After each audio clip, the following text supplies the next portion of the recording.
Our new cases today totaled 73. It brought us up to 16,593.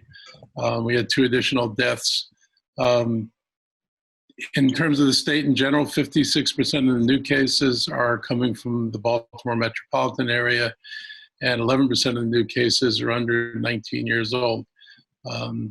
It wasn't that long ago when over half the cases were coming from Montgomery County and Prince George's County, so this is a real shift in where the cases are coming from, and there's also a shift in the ages. The good news is we've plateaued and we're not on that steep slope running upwards, but it continues to be an issue as long as we can't bring the cases down. And to do that, we're increasing the number of tests we give. We're testing more broadly in the community.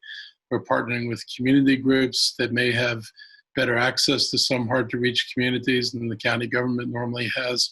We're looking at a variety of different ways of expanding our reach. There's been lots of questions about, well, what data are we using to drive our decisions? We're continuing to look at the data dashboard that's open and accessible to the public, in particular as it relates to young folks, as MCPS announced this week that they would be all virtual during the fall.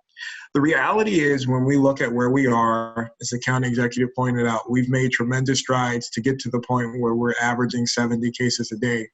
But to level set where we are right now, when we made the decision to close schools because we thought it was an increased risk for kids and staff members, and when we made decisions to close down large segments of our population, can you guess what the 3-day average was back then in mid-March? It was 4 cases a day.